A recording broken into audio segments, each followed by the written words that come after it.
Na última semana, nossa reportagem entrevistou o Gustavo Gomes Silva dos Santos, aluno do 5º ano do CEL Vila Curuçá, na zona leste de São Paulo, sobre a importância do estudo da cultura afro-brasileira no combate ao preconceito racial. A entrevista rendeu quase 250 mil visualizações no Facebook e no YouTube. Nós então decidimos conhecer qual é o papel da família e da escola na consciência racial deste menino de apenas 10 anos, que deu uma lição de igualdade racial e de cidadania. A reportagem é de Michele Gomes. É no Jardim Nélia, na zona leste de São Paulo, numa casa de 3 cômodos alugada, que Gustavo mora com a mãe e o padrasto. A mãe, Dona Cícera, ajudante geral numa gráfica, conta que ficou surpresa e orgulhosa quando viu o vídeo com a entrevista do filho na rede social. Quando eu vi, eu fiquei muito orgulhosa, achei muito lindo.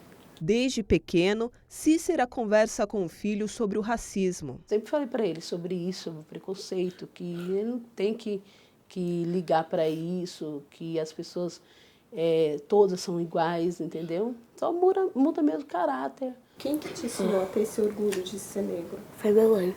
Ela me ensinou a respeitar os outros, perdoar. Eu tenho orgulho de ser negro. Na escola, Gustavo tem aprendido a importância da cultura africana na formação cultural do nosso país. Conhecimento que ele transforma em poemas. Consciência, de minha autoria. Esse é o dia de lembrar o que o preconceito traz. Nada, já que por dentro nós todos somos iguais. Comecei a aprender que tem várias culturas negras que você tem no seu dia a dia. Se você vai caçar os negros, várias coisas que você tem no seu dia a dia pode ter vindo da terra africana, porque a cultura africana ela é muito derivada aqui no Brasil, é muito diversa. Desde que ele entrou aqui na escola, nós já notamos que ele era acima da média. Não temos como diagnosticar se é superdotado ou não, mas ele sempre se destacou, não só na fala, pelo interesse, pelos estudos. Porém, ele é um menino que se dá muito bem com os colegas, é uma criança comum, né? Mas é claro que com um talento a mais. E esse talento vem desde cedo. Aos 3 anos, Gustavo já lia e aos 4 assinou o próprio RG. Agora o talento da escrita ele tem desenvolvido no clubinho poético da biblioteca da escola, onde ele expressa todo o conhecimento aprendido. No dia que o Gustavo chegou no clubinho, a gente estava trabalhando Cecília Meirelles, e assim que terminou, ele falou: Tia Gorete, eu tenho um poema meu, posso recitar? Aí eu falei: lógico. Aí quando ele recitou, era A Discussão dos Planetas. Eu fiquei encantada com o poema. Era muito bem escrito, muito bem articulado, contextualizado. Eu falei: Gustavo, esse poema foi você mesmo que escreveu? Nesse dia, acho que ele fez uns 4 poemas. Eu falava o tema e já ia saindo assim, as estrofes prontinhas, os versos. Eu não precisava retocar nada. E desde esse dia, Gustavo tem escrito muitos poemas.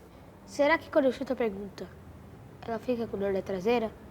Será que a terra gira? O que a chutaram? Será que o sol brilha? O que o esqueceram ligado? Gorete deseja ainda ver um livro publicado só com os poemas do Gustavo.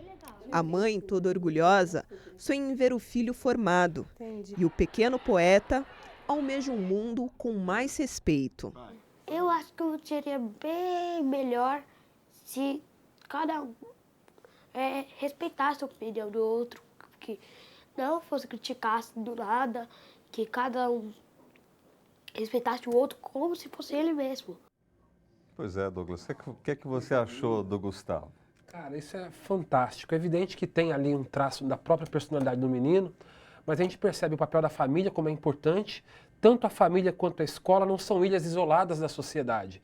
Então tem todo um contexto social que o cerca, que muitas vezes pode influenciar na educação, no trato, na condição de vida, no desempenho dentro da escola, através da própria produtividade dos professores, da estrutura da escola. A gente percebe ali que, além do traço particular do garoto, ele chegou numa escola que o acolheu, que tinha um clubinho poético, uma estrutura que, pelo que a gente viu ali, arrumadinho. Isso, infelizmente, não é comum de maneira geral nas escolas, né? Então, você não tem, por parte do Estado, um investimento em educação para que a gente possa encontrar outros Gustavos, cara. Tem muitos Gustavos, meninas e meninos, que têm muito talento e que, se for provocada isso, negros, não negros, podem muito bem desempenhar esse papel bonito e virar matéria aqui nesse jornal e encher os nossos olhos, porque isso aí é muito bonito mesmo. Pois é, você milita na Uniafro, que é a União de Núcleos de Educação Popular. Qual que é, abrangendo um pouco mais agora já esse assunto, qual que é o papel da educação na superação das desigualdades? Cara, sem dúvida nenhuma que, para além das políticas assistenciais, que são importantes porque existe a emergência do agora, para as dificuldades, para a fome, para a moradia, para a saúde, mas a educação é fundamental pensando numa sociedade a médio e longo prazo. Se a gente não mexer na mentalidade, se não disputar a mentalidade, ainda mais no mundo em que a grande mídia, infelizmente, é a grande educadora, numa sociedade que desmantelou a família por conta da dinâmica do trabalho, a educação é um espaço fundamental, um momento fundamental. Por isso a gente organiza cursinhos populares nas periferias, para tentar trazer de volta para esse ambiente do debate ali formal, também provocar esses momentos de debate mais crítico sobre os problemas da sociedade. Agora, o papel do Estado fomentando essa educação crítica, a Lei 10.639 nas escolas, é fundamental e ainda hoje deixa a desejar. Bem, eu gostaria que você falasse um pouco também sobre a sua experiência pessoal. A sua família tinha condições de bancar os seus estudos? Você já sofreu algum tipo de, ou sofre algum tipo de discriminação por ser negro?